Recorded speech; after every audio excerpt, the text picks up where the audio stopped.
नमस्कार सुधी एवं गुणीजनों, मैं कुसुम शर्मा श्रीमद् वाल्मीकि रामायण के 95वें एपिसोड में आपका स्वागत करती हूँ, हार्दिक अभिनंदन करती हूँ। साथियों, एपिसोड में प्रवेश करने से पहले गुरुदेव रविन्द्रनाथ टैगोर ने तुलसीदास जी के लिए क्या कहा है, आइए सुनते हैं। मित्रों, सन 1940 में तुलसी जयंती के अवसर पर शांति निकेतन में गुरुदेव रविन्द्रनाथ टैगोर के उद्गारों को मैं यहाँ उद्धृत करती हूँ। उस अवसर पर गुरुदेव रविन्द्रनाथ टैगोर कहते हैं, तुलसीदास अपने अमर महाकाव्य रामचरितमानस के द्वारा समस्त देश को रस से परिपुष्ट करते हैं। उनकी कर्म कुशलता भाषा को नए सिरे से गढ़ती है और टूटते हुए भारतीय मानस की चिंतन प्रणाली को एक नया स्वरूप देती है। पराधीनता की ग्लानि से व्याप्त भारत की मानस चेतना को एक नवीन प्रेरणा से उद्बुद्ध करती है। तुलसीदास ने अपने रामचरितमानस का संपूर्ण कथानक व उसके उपकरणों को वाल्मीकि कृत रामायण से ही प्राप्त किया था, किंतु उन्होंने उन्हीं उपकरणों को अपने अंतस की भक्ति से समृद्ध करके हमारे हाथों में सौंप दिया। यह तुलसीदास जी का हमारे लिए विशिष्ट योगदान है। पुराने की पुनरावृत्ति नहीं है, बल्कि यह उनकी यथार्थ प्रतिभा का प्रकाश है।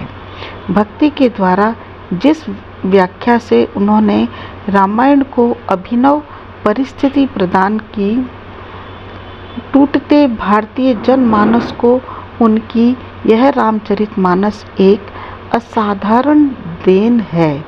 साथियों, टैगोर आगे कहते हैं, मुझे याद है छुटपन के वो दिन जब प्रतिदिन सांझ के समय ड्योढ़ी के सभी चौकीदार एक स्थान पर एकत्रित हो जाया करते थे और बड़े प्रेम और उत्साह से भरकर तुलसीदास जी के रामायण को गाकर पढ़ा करते थे। ऐसा लगता था वे सभी इस पाठ के भीतर से मानो अमृत रस प्राप्त करके सारे दिन की थकान को भूल गए हों। वे सभी अपने अवकाश के समय को रामचरितमानस की चौपाइयों को गा गा कर भक्ति के मधुर रस से अपने अंतस को भर लेते थे। मैंने उन्हीं के भीतर तुलसीदास की इस सार्वभौमिक प्रतिभा का पहले परिचय प्राप्त किया था। सत्य ही, जनमानस के इस व्यापक चित्त क्षेत्र से तुलसीदास जी के अधिकार को किसी भी युग में किसी के द्वारा नहीं हटाया जा सकता है। उनका यह अनुदान स्थायी महान प्रतिभा के विकास को ग्रहण करते हुए काल चक्र के प्रभाव का अतिक्रमण करके सर्वदा इस भारत देश को समृद्ध करता रहेगा। Friends, I quote here the expressions of Gurudev Rabindranath Tagore at Shanti Niketan on the occasion of Tulsi Jayanti in 1940. On that occasion, Gurudev Rabindranath Tagore said, Tulsidas enriches the entire country with his immortal epic Ramcharitmanas. His skill in work shapes the language afresh and gives a new form to the thinking system of the broken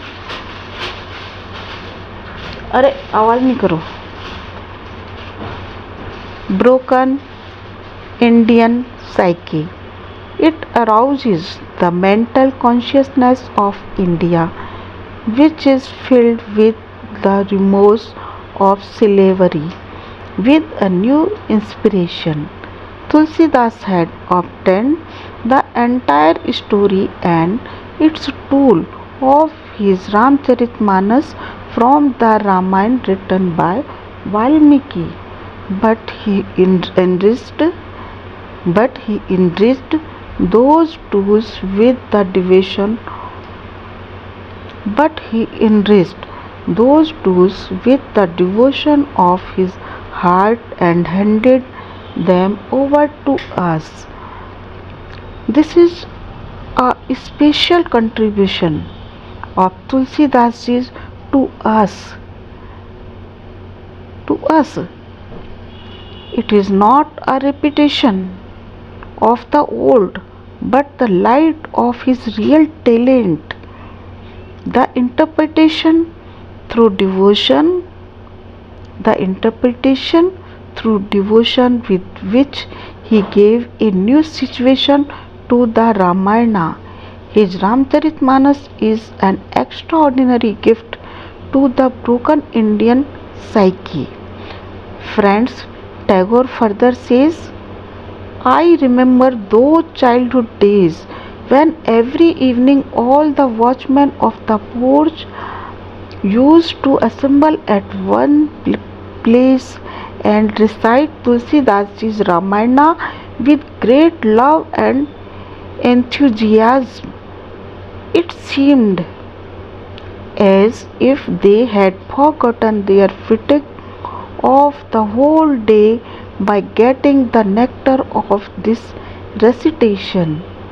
All of them used to fill their hearts with the sweet nectar of devotion by singing the verses of Ramcharitmanas in their leisure time. It was in them that first came to know about this universal genius of Tulsidas.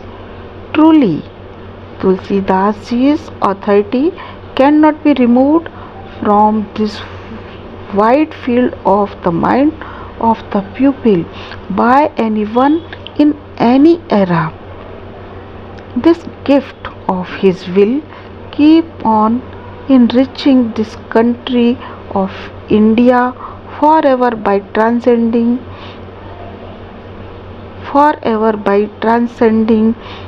the effect of the time cycle, acquiring the development of permanent great genius. साथियों, episode पर आते हैं। हनुमान जी रावण के बहुत सारे विशेष सेनापतियों का विनाश करके फिर अशोक वाटिका के मुख्य द्वार पर आधम किए। जब रावण को इस बात का पता चला कि उनका पुत्र अक्षय कुमार मारा गया है, तो उस रावण ने अपने मन को किसी तरह से संभाला और अपने पुत्र मेघनाद को इस प्रकार आज्ञा दी, पुत्र, तुम अस्त्र शास्त्रों को जानने वाले हो, शस्त्रधारियों में श्रेष्ठ हो और देवताओं को शोक प्रदान करने वाले हो। तुम कभी युद्ध से थकते नहीं हो और ऐसा कोई कार्य नहीं है जिसे तुम नहीं कर सकते। तुम सारे कार्य साध लेते हो।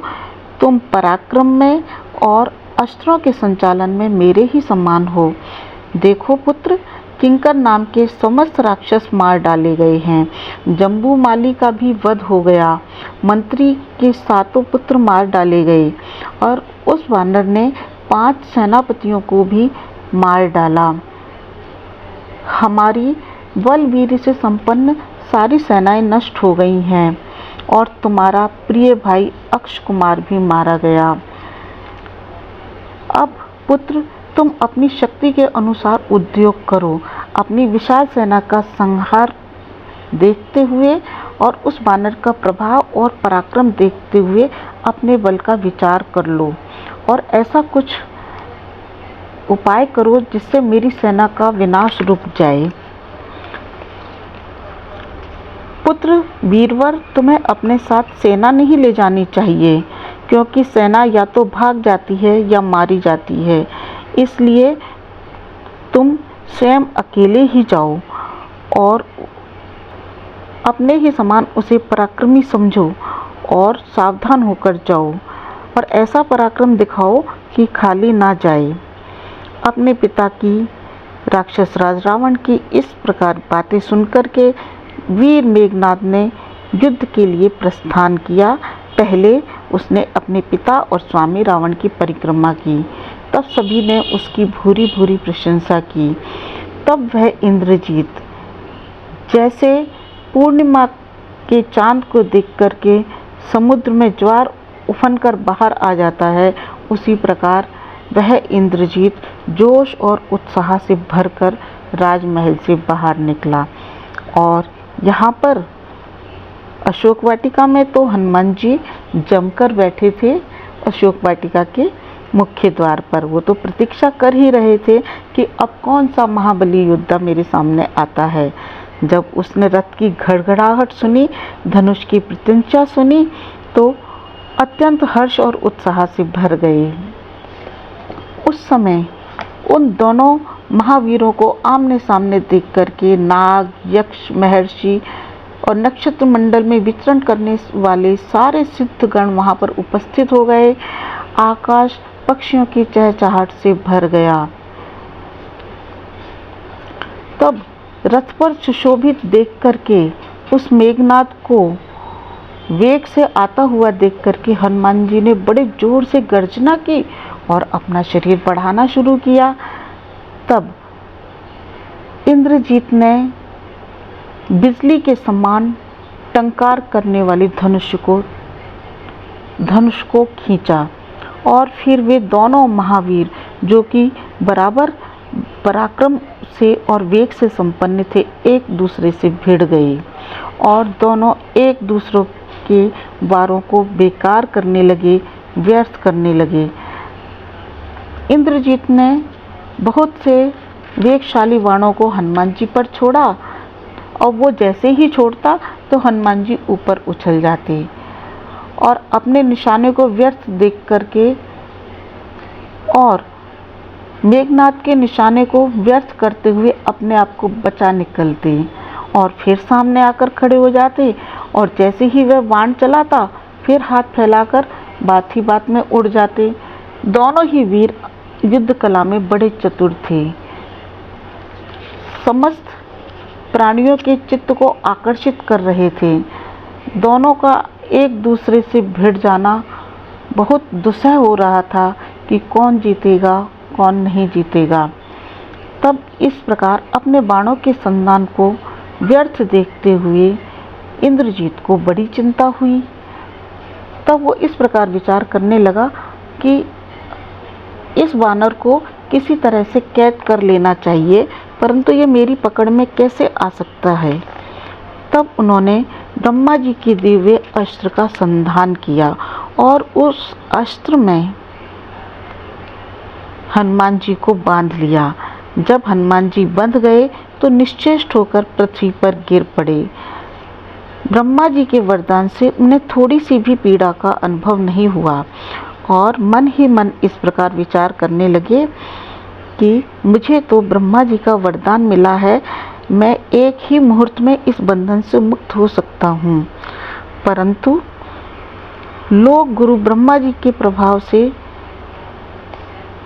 मुझे ऐसा ही कौतुक करना चाहिए कि इससे बचने की शक्ति मुझ में नहीं है।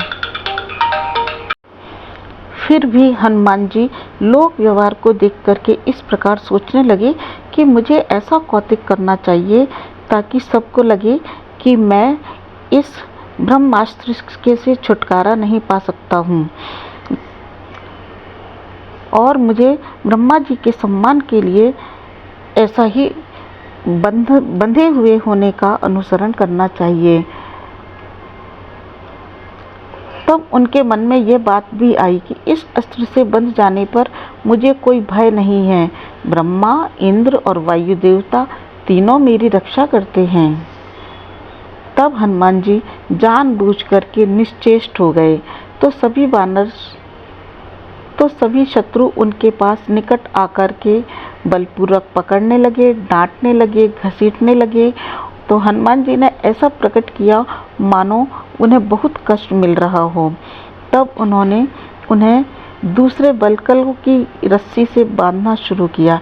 जैसे ही उन्होंने दूसरे बलकलों की रस्सी से बांधा तो ब्रह्मास्त्र का प्रभाव हट गया और ब्रह्मास्त्र का प्रभाव हटते ही हनुमान जी के मन में विचार आया कि कौतूहलवश रावण मुझे देखने आएगा, इसलिए मुझे तो बंधे होने का ही कौतुक करना चाहिए। परंतु जब इंद्रजीत ने देखा कि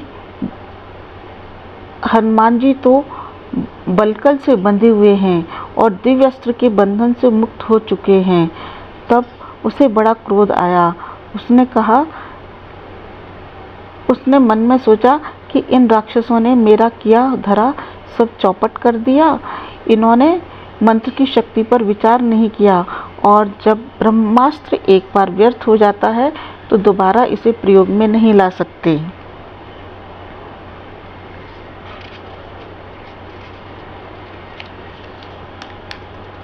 हनुमान जी तो यद्यपि अस्त्र से मुक्त हो गए थे, परंतु उन्होंने तो ऐसा बर्ताव किया मानो वे इस बात को जानते ही नहीं थे। तो सारे क्रूर राक्षस उन्हें पीड़ा देते हुए, कठोर मुक्कों से मारते हुए खींचकर राक्षस राज रावण के पास ले गए। सारे सभासद गणों ने हनुमान जी को वृक्ष की बलकलों से और रस्सियों से बंधे हुए देखा। तब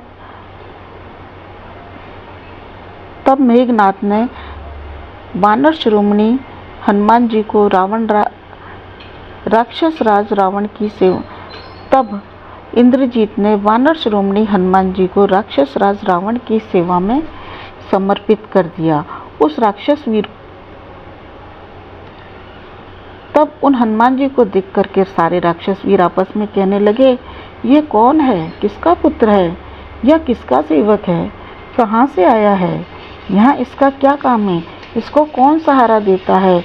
और कुछ राक्षस आपस में ऐसे कहने लगे क्रोध में भरकर कि इस वानर को मार डालो, जला दो या खा डालो। तब हनुमान जी ने वहाँ पर देखा कि बड़े बूढ़े बुजुर्ग सेवक हैं जो रावण की सेवा कर रहे हैं, और बहुमूल्य रत्नों से विभूषित उस सभा भवन को भी देखा। तब हनुमान जी को देख करके उस दशमुख रावण की आंखें रोष से लाल हो गईं,